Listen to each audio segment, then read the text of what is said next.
नमस्कार, सुलगता सवाल में आपका स्वागत है। मैं हूं आपके साथ वक्ता। आज उस जिहादी सोच पर सवाल सुलगाएंगे जो देश के कोने कोने में बसती जा रही है, जिस सोच का शिकार भोले भाले लोग हो रहे हैं और ये कट्टरता दिन ब दिन बेकाबू हो रही है। इस्लाम के नाम पर जिहाद फैलाने वाले ये जिहादी मानसिकता के शिकार लोग दूसरे लोगों को अपना निशाना बना रहे हैं। इन्हीं जिहादियों की बीमार मानसिकता का शिकार दिल्ली के मंगोलपुरी का रहने वाला अरमान हो गया। गणेश विसर्जन में शामिल होना अरमान को भारी पड़ गया और इन जिहादियों ने अरमान की गर्दन काट दी, जिससे सवाल सुलग रहे हैं। दिल्ली के मंगोलपुरी में जिहादियों का कहर। क्या जिहादी सोच का शिकार हुआ अरमान? क्या विसर्जन से कटी अरमान की गर्दन? क्या गुलाल लगाना जिहादियों को रास नहीं आया?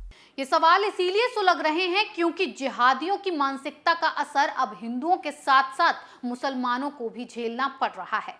घटना दिल्ली के मंगोलपुरी की है, जहां 9 सितंबर को एक चौंकाने वाली घटना सामने आई। यहां एक व्यक्ति की चाकू मारकर हत्या कर दी गई, जबकि 4 लोग घायल भी हो गए। दिल्ली पुलिस के मुताबिक ये घटना शुक्रवार शाम 4:30 बजे की है। इस घटना के बाद पूरे इलाके में हड़कंप मच गया। आस पड़ोस के लोग भी बाहर निकल कर आ गए, लेकिन इस पूरे मामले के होने की वजह जानकर आप हैरान रह जाएंगे। अरमान को अपनी जान इसलिए गंवानी पड़ी क्योंकि वो अपने दोस्त के बुलाने पर गणेश विसर्जन में चला गया और धूमधाम से गणेश विसर्जन करके गुलाल लगाकर त्योहार मनाया। बस उसी का खामियाजा अरमान को भुगतना पड़ गया। इसी बयान का जिक्र ज्यादातर मीडिया में चलाया जा रहा है, लेकिन इस पर अरमान के अब्बा और उनके भाई ने भी बयान दिया है। अरमान के पिता सलीम के बयान के मुताबिक हमलावरों ने उनके बेटे फरदीन के चेहरे पर अबीर गुलाल लगा देखा तो नाराज हो गए और उससे पूछने लगे, तुम काहे के मुसलमान हो? इसके बाद उन लोगों में लड़ाई शुरू हो गई। अरमान ने अचानक इस हल्ले को सुना तो उसने बाहर जाकर देखा। वहां उसने देखा कि उसके भाई को ही चाकू मारा गया है। अरमान फौरन फरदीन को अस्पताल ले जाने लगा, लेकिन तभी पीछे से उन लोगों ने अरमान को खींचा और घर के अंदर ले जाकर उसको भी चाकू मार दिए, जिसके बाद उसकी मौत हो गई। इस घटना का वीडियो तेजी से सोशल मीडिया पर वायरल हो रहा है। ये वीडियो उस घर के सामने वाले घर से बनाई गई है जहां चाकू घोंपा गया। वीडियो बनाने वाली भी हमला देखकर रो रही है, तो वहीं दूसरी महिला कह रही है, तेरे घर का थोड़ा ही ना है। आपको दिखाते हैं वो वीडियो जिसमें बेरहमी से अरमान को चाकुओं से गोदा जा रहा है।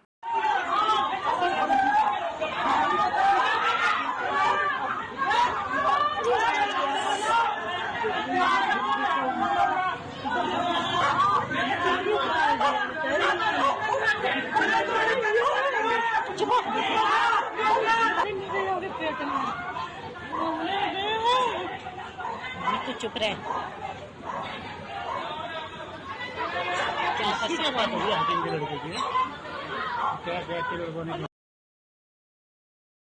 अरमान के पिता के अलावा भाई फरदीन ने भी वही बातें दोहराई जो उनके अब्बा ने कही थी। फरदीन ने भी कहा कि मेरे ऊपर अबीर लगा देखकर मुझसे नमाज न पढ़ने की वजह पूछी गई और बाद में हमला बोल दिया गया। अरमान के भाई फरदीन का क्या बयान है वो भी आपको सुनवाते हैं। जी, आज पहले नाम बताओ अपना। क्या नाम? फरदीन नाम है मेरा। क्या नाम है? फरदीन। फरदीन, ठीक है। हाँ जी। क्या हुआ था शाम को बताओ। कुछ नहीं, हम गणेश चतुर्थी से आ रहे थे, हाँ। तो हम यहाँ पे खड़े हुए तो ये सारे आए, बोले तुम मुसलमान हो के तुम ऐसे रंग वंग लगा रखा है, तुमने आज नमाज भी नहीं पढ़ी।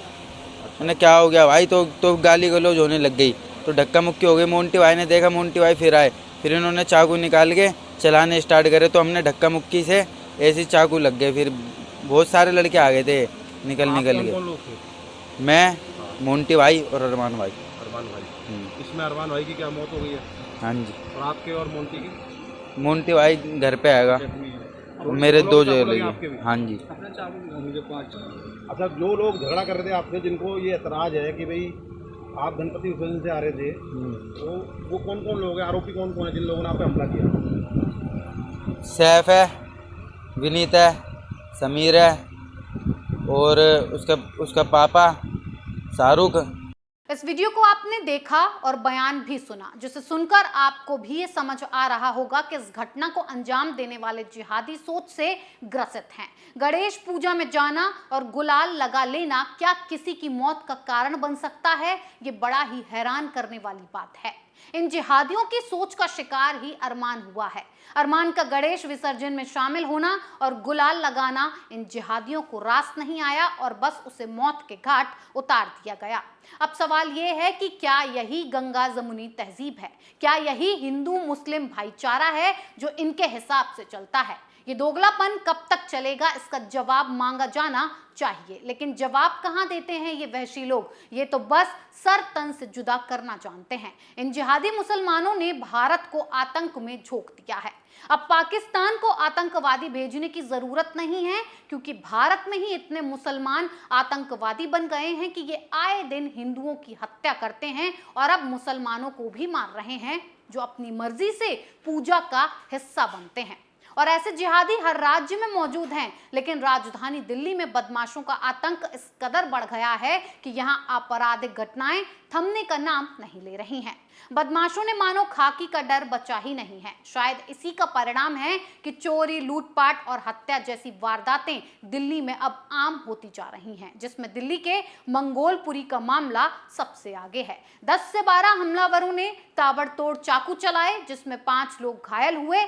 घटना के बाद उन्हें तुरंत पास के ही हॉस्पिटल ले जाया गया, लेकिन इसमें अरमान की मौत हो गई। घटना के बाद पुलिस ने आरोपियों के खिलाफ हत्या और हत्या की कोशिश के 2 मामले दर्ज किए हैं। साथ ही शाहरुख और उसके कुछ सहयोगियों को भी गिरफ्तार किया गया है, जबकि पुलिस अन्य आरोपियों की गिरफ्तारी की कोशिश में जुटी हुई है।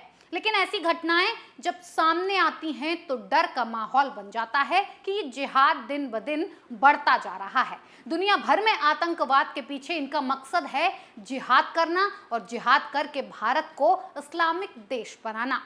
वैसे तो इस्लामिक आतंकवाद अब किसी एक देश की बात नहीं रह गया, बल्कि ये अंतर्राष्ट्रीय स्तर पर फैल चुका है और इसके समर्थन में कई मुस्लिम राष्ट्र और ताकतें हैं। Syria, Sudan, Yemen, Iraq, Lebanon, Turkey, Saudi, कई देश इनकी पनाहगाह हैं। IS, Al Qaeda, Taliban, Boko Haram, Hezbollah जैसे संगठन कट्टरपंथी इस्लाम की विचारधारा को फैलाने का काम करते हैं। ये आतंकी संगठन भारत में भी भारतीय जनता पार्टी के एक बड़े नेता को उड़ाने की साजिश रच रहे थे, लेकिन वो नाकाम साबित हुई। पर आए दिन हो रही ऐसी घटनाओं के लिए सरकार को गंभीर होना चाहिए और इसका कोई पुख्ता इलाज करना चाहिए। सुलगता सवाल में आज के लिए इतना ही। कल फिर नए सवालों के साथ पेश होंगे। तब तक के लिए देखते रहिए कैपिटल टीवी। नमस्कार।